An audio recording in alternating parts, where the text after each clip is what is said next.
दोस्तों नमस्कार। मैं गीतेश भैर आप सभी का स्वागत करता हूँ मेरे इस ताल गीत यूट्यूब चैनल में। दोस्तों जैसे कि हमने पिछले 2 वीडियो बनाए हैं। पहले वीडियो में हमने बताया कि आपको हमारी जो मेहनत की चोरी है वो किस तरह से चोरी हो रही है और उसकी वजह क्या है। तो दूसरे वीडियो में हमने बताया कि रुपया, तो रुपये का जन्म और रुपये का इतिहास क्या है, ये सारी चीजें हमने सीखा है और समझा है। अगर ये दोनों वीडियो आपको देखना है तो मेरे इस तालगीत यूट्यूब में आप सर्च कर सकते हैं। उनका वहां पर सर्च हिस्ट्री में आपको मिलेगी और वो 2 वीडियो आप देख सकते हैं। उनको देखकर आपको समझ में आएगा कि हमारी मेहनत, मैं किस संदर्भ में बात कर रहा हूँ, या हमारी मेहनत कैसे चोरी हो रही है, किस वजह से हो रही है, रुपया क्या है, रुपये का जन्म कैसे हुआ और रुपये का इतिहास क्या है। अब इसी संदर्भ में मैं तीसरा वीडियो लेकर आया हूँ जिसका नाम है इतिहास, मतलब रुपये का कूटकरण। अब ये रुपये का कूटकरण क्या है?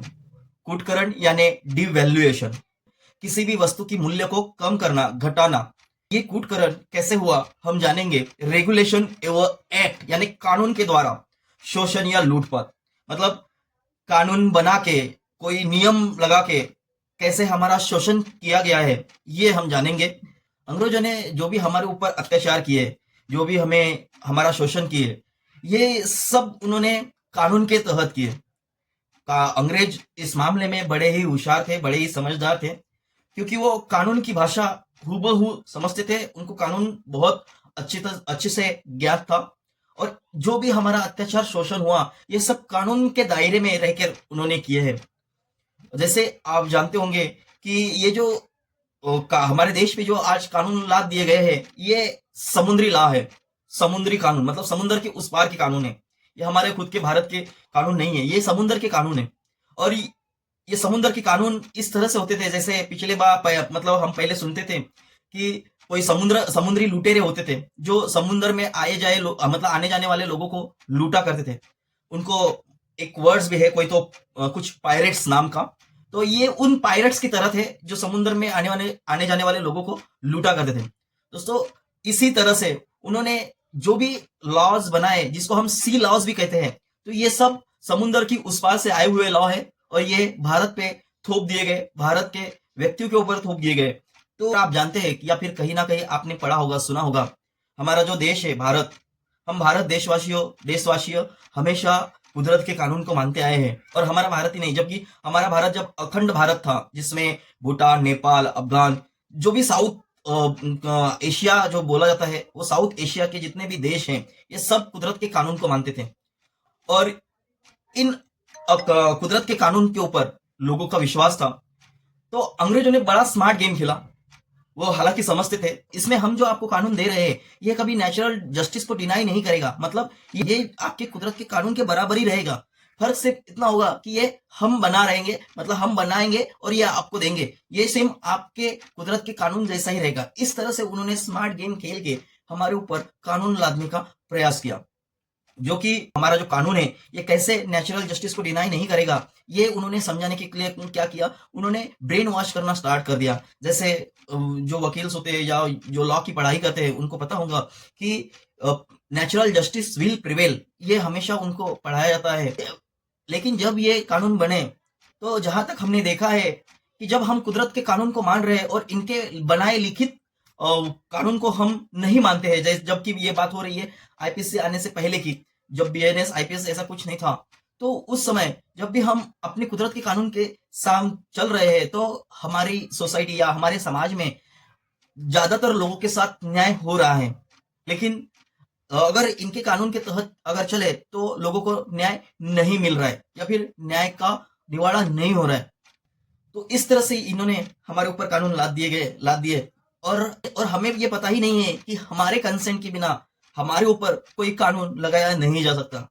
हम हर कानून को मतलब लगाने से पहले हम जनता है, यानी जनता मतलब सरकार, तो हमारा जब तक कंसेंट नहीं होगा तब तक उस कानून को लागू नहीं किया जा सकता। मतलब हम उस कानून को डिनाई कर सकते हैं, जब तक हम उस कानून को नहीं मानेंगे तब तक वो कानून हमारे ऊपर लागू नहीं किया जाता। तो जोर जबरदस्ती इस कानून को हमें हमारे साथ लगाया जाता है और ये हमें मालूम नहीं है, इसलिए ये लोग कानून पास करते हैं। जब देश में कोई दंगे, कुछ मन घड़त, कुछ अलग कुछ चल रहा हो, मैटर चल रहा, ऐसे समय पे ये लोग पीछे से कानून बनाकर तैयार कर लेते हैं और आगे हमें बताया जाता है कि नहीं ये इसके लिए ये कानून बना गया है। मतलब हमें पता ही नहीं चलता कि हम उस कानून के अधीन हो चुके हैं। तो जब तक हम उसका विरोध नहीं करेंगे तब तक ऐसे ही बड़े सारे कानून बनते जाएंगे और वो हमारे ऊपर लाद दिए जाएंगे। तो अब ये जब मैं बोल रहा हूं तो ये किस आधार पे बोल रहा हूं, या फिर ये कैसे हुआ और इसका हमें हमारे ऊपर क्या परिणाम होगा या हो रहा है, ये सब हम आइए जानते हैं इस भाग में। रेगुलेशन एवं एक्ट यानी कानून द्वारा शोषण या लूटपाट। प्राकृतिक सिद्धांतों एवं मुद्रा विज्ञान पर आधारित भारतीय मौद्रिक प्रणाली जो व्यक्ति एवं राष्ट्र के विकास के लिए बना या बनी, जिससे राष्ट्र एवं व्यक्ति का दिन प्रतिदिन विकास हो रहा था। मतलब एक ऐसी मौद्रिक प्रणाली बनाई गई थी जिसका व्यक्ति और राष्ट्र के विकास के लिए बनाया गया था और जिससे व्यक्ति और राष्ट्र का विकास भी हो रहा था। अंग्रेजों ने भारत पर कब्जा कर गुलाम बनाने के लिए सबसे पहला प्रहार भारत के धन की लूटपाट एवं शोषण का काम शुरू किया, जिसमें शोषण के लिए प्रमुख हथियार बनाया गया था। मतलब शोषण के लिए प्रमुख हथियार बनाया गया था भारतीय मुद्रा रुपया को। जो भारतीय मुद्रा रुपया प्राकृतिक सिद्धांतों एवं मुद्रा विज्ञान यानी अर्थशास्त्र पर आधारित मौद्रिक प्रणाली थी। उस मौद्रिक प्रणाली को तोड़कर उसका कूटकरण करके ईस्ट इंडिया कंपनी ने भारतीय गुलामों के लिए 1 मई 1793 को रेगुलेशन 35 भारत पर लागू किया। यानी ये बात तब की है जब आईपीसी यानी ये बात तब की है जब आईपीसी या बीएनएस आने से पहले, जब 1860 में ये जब आए थे तो उससे पहले की बात है, जिससे भारत की जनता में भूखमरी, बेरोजगारी या महंगाई इत्यादि पैदा हो। मतलब ये बनाया ही इसलिए गया था कि भारत में जो आज जो हालात चल रहे हैं ये हालात पैदा हो। हमेशा हमें यही समझा जाता है कि हमारी जो ये भूखमरी, बेरोजगारी, महंगाई है ये पहले से चल रही है, ये पहले से ही है, लेकिन ऐसा नहीं है। अब जिससे भारत की जनता को पीढ़ी दर पीढ़ी गुलाम बनाया जा सके, इसका परिणाम यह हुआ कि भारत की जनता की आर्थिक स्थिति को बद से बदतर बना दिया गया। ये जब नीति ये जब मौद्रिक प्रणाली लागू की गई थी तो इसका परिणाम ये हुआ कि हमारी भारतीयों की जो परिस्थिति है ये बद से बदतर बन गई। तत्पश्चात 27 मार्च 1806 में रेगुलेशन 3, 21 मार्च 1812 को रेगुलेशन 2 और 24 दिसंबर 1818 को रेगुलेशन 14 और 13 जुलाई 1833 को रेगुलेशन 7 एवं पहला एक्ट के रूप में, मतलब एक्ट नंबर 17 ऑफ 1835 था, जो 17 अगस्त 1835 को ईस्ट इंडिया कंपनी द्वारा भारत के जनता पर थोपा गया कूटकृत रुपये का आर्थिक गुलामी, लूटपाट एवं शोषण का प्रामाणिक दस्तावेज है। इस कूटकृत रेगुलेशन एवं एक्ट का भारत की जनता द्वारा विरोध करने पर उससे सख्ती से कुचल दिया गया। मतलब ये बात तब की है, आपने कहीं देखा होगा या पढ़ा होगा इतिहास में कि हमारी कोलकाता के अंदर इस एक्ट के तहत, इस एक्ट के आने से पहले इसका बहुत ज्यादा विरोध किया गया था, तो हमारे भारतीयों को कुचल दिया गया था और तब हमारी भारत की जो राजधानी थी वो कोलकाता हुआ करती थी। अवैध एक्ट को वैध कर भारत की जनता पर थोपा गया और ये सबसे पहला एक्ट था जो भारतीयों के रुपए को खत्म करने वाला, ये पहली बार हमारे भारतीयों पर थोपा गया। अभी मैं आपके सामने एक चार्ट पेश कर रहा हूं, उस चार्ट को आप देखिए। 1540 से 45 से अंग्रेजों के आने से पूर्व तक भारतीय रुपया एवं मोहर मानक मूल्य, उसका ये चार्ट है। ये हमें क्या बताता है? अब आपको चार्ट में दिख रहा होगा कुल वजन, कुल मात्रा और मूल्य मानक। इसमें आपको ये दिखाई दे रहा होगा कि 180 ग्राम, तोला, ये सब। तो मैं आपको शॉर्टकट में समझ रहा हूँ कि 1 तोला चांदी यानी कि 1 सिक्का रुपया या 1 रुपया, ये भारतीय रुपया है, ठीक है, 1 तोला चांदी। दूसरा है 1 तोला सोना यानी 10 रुपया या 1 मोहर, जो आपको इस टेबल में दिख रही है। अब आप ये कहेंगे कि जैसे 1 रुपए के अगर 1 रुपए के अगर 100 नोट है तो 100 रुपया, राइट। तो उसी प्रकार अगर 1 रुपए का अगर ये सिक्का है चांदी का, तो ये 10 रुपया या 10 तोला होना चाहिए या 10 रुपया होना चाहिए, जो 1 मोहर के बराबर हो। तो उस समय ये चीज चल रही थी, क्योंकि उस समय जो सोने और चांदी की जो उत्पाद मतलब उस समय जो सोने और चांदी की जो उपलब्धता और उस उपलब्धता और उसका अनुपात वो एक थी। लेकिन आज की डेट में ऐसी उपलब्धता नहीं है। जैसे उस समय उस दौरान जो उपलब्धता थी, तो उस अनुपात में 1 रुपया बराबर मतलब चांदी का सिक्का, मतलब 1 तोला चांदी का सिक्का, उसका 1 रुपया वैल्यू, और एक सोने का सिक्का या 1 तोला सोने का सिक्का, उसका 10 रुपया वैल्यू। उस समय के जो उपलब्धि थी या सोने की मात्रा या चांदी की मात्रा, उस दौरान वैसे वो रखा गया था, उस अनुपात में रखा गया था। लेकिन आज की डेट में ये लागू नहीं होता है, क्योंकि आज चांदी और सोने की उपलब्धता अलग अलग है, उसका वैल्यू अलग अलग है, तो ये अभी लागू नहीं होता है। मतलब समझ लीजिए कि उस समय अगर किसी के पास 10 रुपया है, 1 1 रुपए का चांदी का सिक्का था, उसको 1 सोना रुपया मिलता था, मतलब 1 मोहर उसको मिल जाती थी। लेकिन अब वो नहीं मिलेगी, क्योंकि रुपये में चांदी की मात्रा मतलब रुपया नहीं है, रुपये में सोने की मात्रा ही रुपया है। ये हम पहली बार भी पहले जब पार्ट में हम देखा तो हमने उसमें ये विवरण दिया है कि रुपया वही है जिसमें चांदी की मात्रा है, वो रुपया नहीं है। जिसमें सोने की मात्रा है वही रुपया है। क्या है? सोने की मात्रा है वही रुपया है। रुपये में सोने की मात्रा ही रुपया है। ये हम पहले चीज बता दिए गए। ये तो आप देख लिया।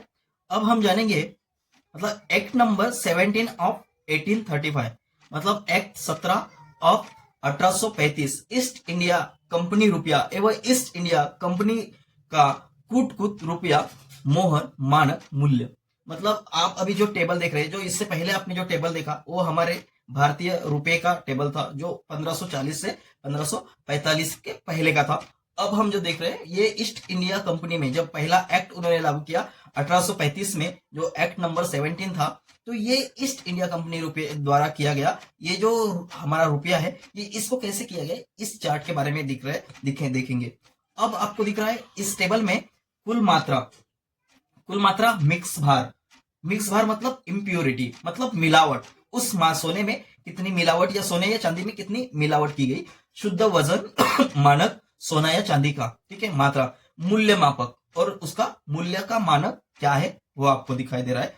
अब सीधे समझिए, जब ईस्ट इंडिया कंपनी ने रुपए का नाम बदलकर ईस्ट इंडिया कंपनी रुपया किया, मतलब रुपया तो वही रखा। उन्होंने क्या कानून के तहत कहा कि हम आपके रुपये को सेम वैसे के वैसा ही रखेंगे, सिर्फ इसका नाम चेंज होगा, वो होगा ईस्ट इंडिया कंपनी रुपया। मतलब आपका रुपया वही रहेगा, सिर्फ नाम होगा ईस्ट इंडिया कंपनी रुपया।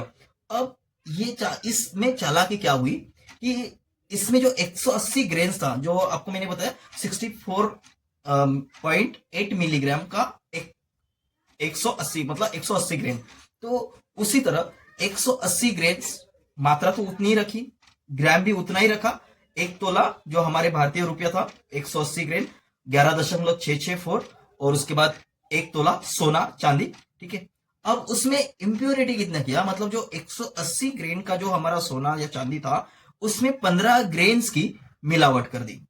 मतलब आज के डेट में अगर 24 जो हम बोलते 24 तो कैरेट का जो सोना होता है, उसमें 2% या 24% जब कोई अन्य धातु मिलते हैं, तो उसका जो कैरेट होता है वो 18 ग्राम, जैसे 24 ग्राम 22 ग्राम ऐसे हो जाता है। उसी तरह से उस समय जो उस वक्त चांदी में या सोने में जो मिलावट की गई वो है 15 ग्रेन की। मतलब 180 ग्रेन का जो शुद्ध चांदी था या शुद्ध सोना था, उसमें 15 ग्रेन्स मिलावट कर दी गई अन्य धातु की, जिसमें 0.908 मिलीग्राम, सोने में भी सेम उतना ही 0.908 मिलीग्राम, लगभग 12%, मतलब 12% की डायरेक्ट कटौती कर दी, कूट कर दिया।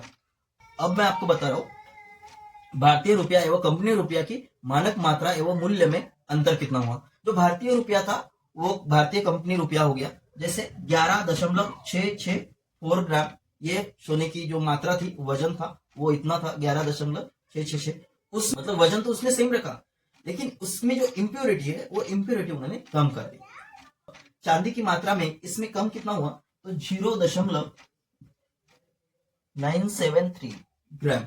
जो हमारा भारतीय रुपया था, उस रुपये में जो मात्रा थी, जो इम्प्योरिटी थी, वो 11.664 थी। समझे? 11.664 ग्राम थी। अब उस मूल्य में से 0.973 ग्राम अन्य धातु की मिलावट कर दी और उसका जो मूल्य था, उसकी जो इम्प्योरिटी थी, वो 10.691 इतना ही रखा और उसको 1 रुपया चांदी का मानक मूल्य दिया। मतलब बनाया गया। मतलब इम्प्योरिटी कम हो गई और उसमें मूल्य मात्र उतना ही रखा। मूल्य उतना ही, मानक मूल्य उसका उतना ही रखा, 1 रुपया, 1 चांदी रुपया। अब सोने के बारे में क्या हुआ? तो सोने के बारे में भी वैसे ही हुआ कि इम्प्योरिटी उसकी मात्रा उसकी उतनी रही, इम्प्योरिटी उसकी कम कर दी।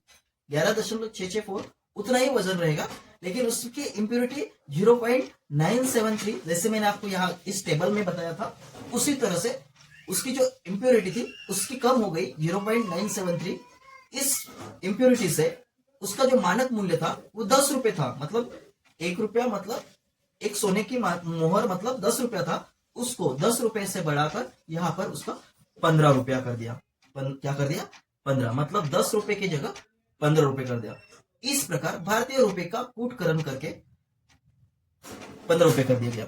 लगभग हमारे साथ जो ठगी हुई है वो 15%, लगभग 12% की इसमें ठगी हुई है, क्योंकि उसका जो मानक मूल्य है, उसको इम्प्योरिटी है, वो कम कर दी गई। अब इस प्रकार भारतीय रुपये का कूटकरण करके चांदी का, भारतीय रुपया जो शुद्ध चांदी का था, उसमें 15 ग्रेन्स यानी 0.973 ग्राम अन्य धातु मिलावट की गई। मतलब अन्य धातु की मिलावट की गई, फिर भी इसका मूल्य 1 रुपया ही रखा गया। मतलब इसमें 0.973 ग्राम की तो मिलावट कर दी गई, लेकिन इसका जो मूल्य था वो 1 रुपया ही रखा गया।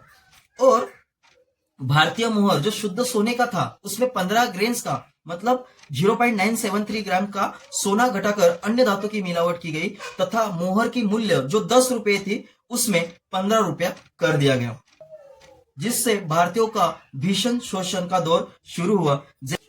इससे हम एक उदाहरण के तौर पर समझते हैं, जैसे कोई व्यापारी है जो 500 ग्राम के एक बाट को 1 किलोग्राम का बाट बनाकर तथा उस बाट पर 1 किलोग्राम का मुहर लगाकर अपना माल उस अवैध किलोग्राम से वस्तु बेचना शुरू कर दे, तो हर ग्राहक की दोहरी शोषण होगी।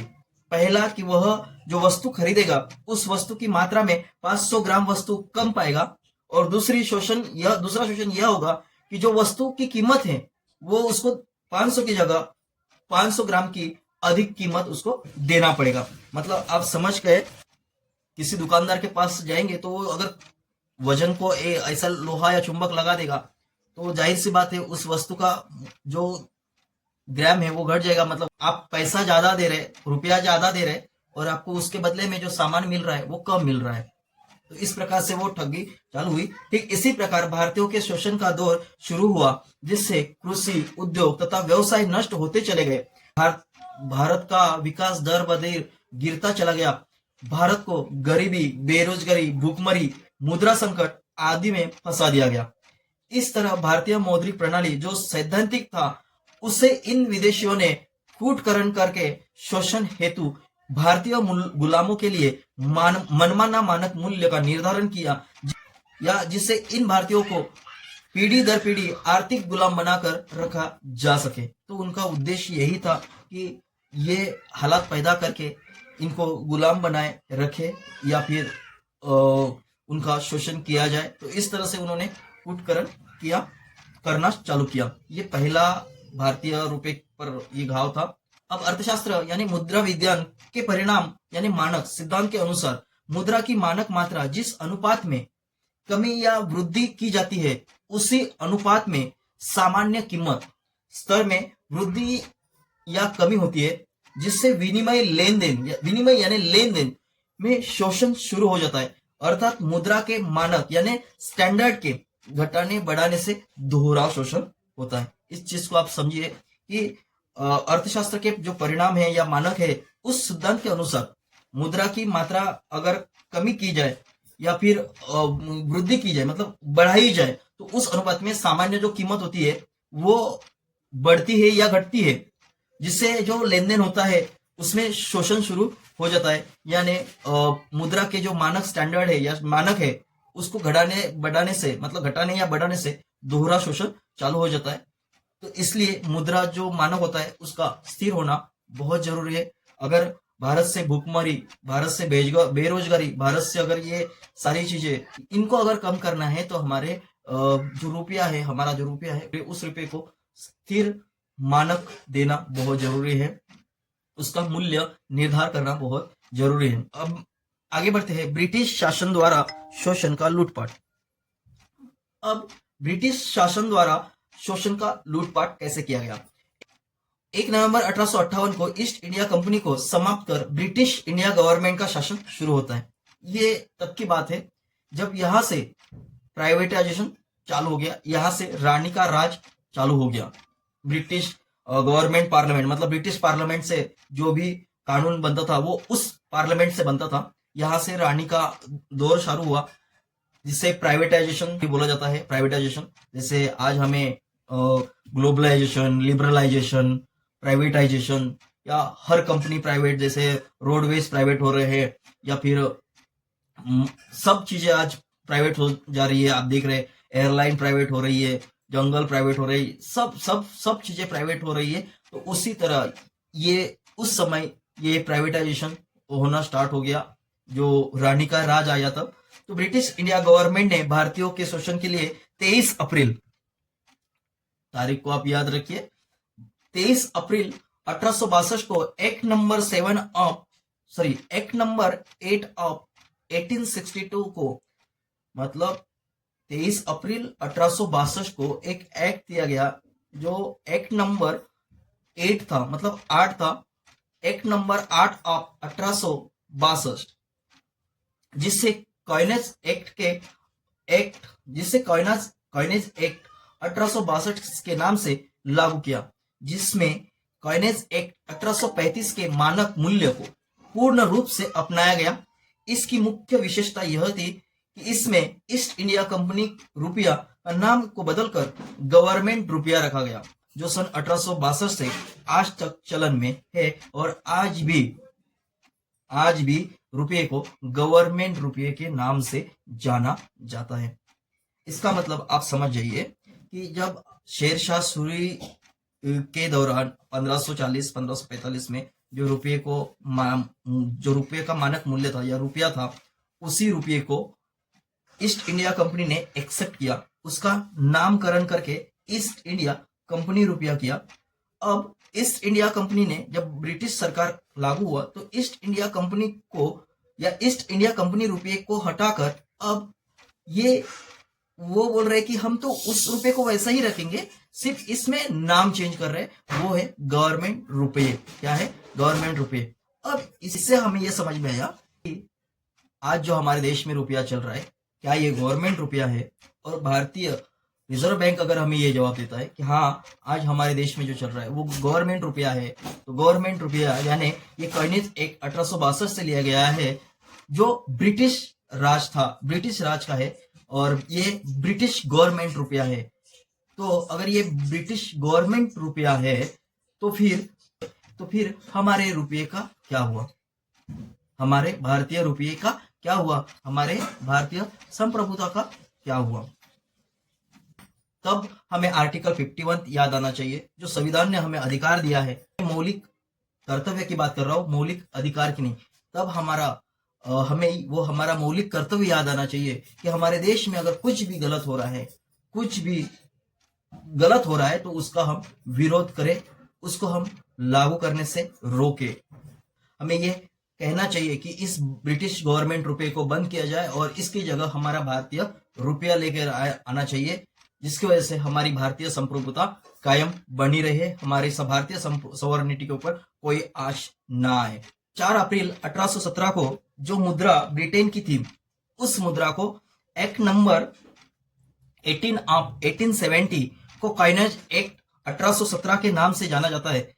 भारत पर लागू किया गया। ब्रिटिश सरकार ने सरकारी लेन देन ब्रिटिश मुद्रा, सीलिंग एवं सोवरेज से करने लगी। किसानों का लगान भी स्वर्ण मुद्रा के रूप में देने को विवश कर दिया। मतलब 4 अप्रैल 1870 को जो मुद्रा ब्रिटेन की थी, उस मुद्रा को एक्ट नंबर जो 18 था, 1870 मतलब 1870 में जो काइनेज एक्ट लाया गया, उसके नाम से मतलब जो काइनेज एक्ट 1870 के नाम से जाना जाता है, वो भारत पर लागू किया गया। और ब्रिटिश सरकार ने सरकारी लेनदेन ब्रिटिश मुद्रा यानी सीलिंग, ब्रिटिश की जो मुद्रा थी सीलिंग एवं सोवरेंज से करने लगी। किसानों का जो लगान था, वो लगान भी स्वर्ण या मुद्रा मतलब सोने की मुद्रा के रूप में देने को विवश कर दिया। ब्रिटिश सरकार के जिस ब्रिटिश मुद्रा सोवरेंज की मूल्य रुपए से 10 रुपए थी, उस सोवरेंज की कीमत 15 रुपए कर दी गई। जैसे मैंने आपको पिछले बार बताया कि 1 रुपए जो सोने का सिक्का था, उसका जो मूल्य था वो 10 रुपया था, उसका 15 रुपया उन्होंने कर दिया। अर्थात सोवरेंज व कंपनी मोहर की कीमत बराबर कर दी गई, जबकि सोवरेंज और कंपनी मोहर में स्वर्णमान का भारी अंतर था। मतलब उसमें काफी अंतर था। जो मूल्य मात्रा जो घटाई गई थी वो आपको बताया था। भारतीय मोहर और ईस्ट इंडिया कंपनी मोहर तथा गवर्नमेंट रुपए के सोने का मानक मात्रा मूल्य का अंतर हम समझते हैं किस तरह से ये अंतर हटाया गया। जैसे आपके सामने एक टेबल दिख रहा है, ये देखिए, इस टेबल में भारतीय मोहर, ईस्ट इंडिया कंपनी मोहर तथा गवर्नमेंट सोवरेंज के सोने के मानक मात्रा एवं मानक मूल्य का अंतर, ये जो आप देख रहे हैं। सबसे पहले है भारतीय मोहर मानक मूल्य, ईस्ट इंडिया कंपनी रुपया या कंपनी मोहर और मानक मूल्य। और अभी जो गवर्नमेंट सोवरेंज है या फिर मानक मूल्य है, उस तरह से आपको दिखाई दे रहा है। जैसे 1 तोला शुद्ध सोने का था जो 10 रुपया भारतीय रुपया था। शुद्ध सोना मात्रा उसमें 10.691 ग्राम थी और मानक मूल्य उसका 15 रुपया या कंपनी रुपया उसको नाम दिया गया था, जो ईस्ट इंडिया कंपनी ने दिया गया था।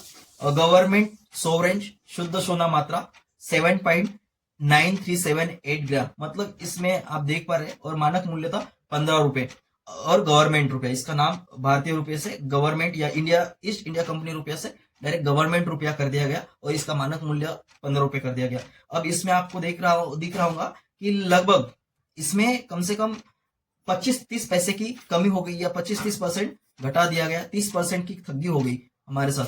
अब ये 15 रुपया कम हो गया।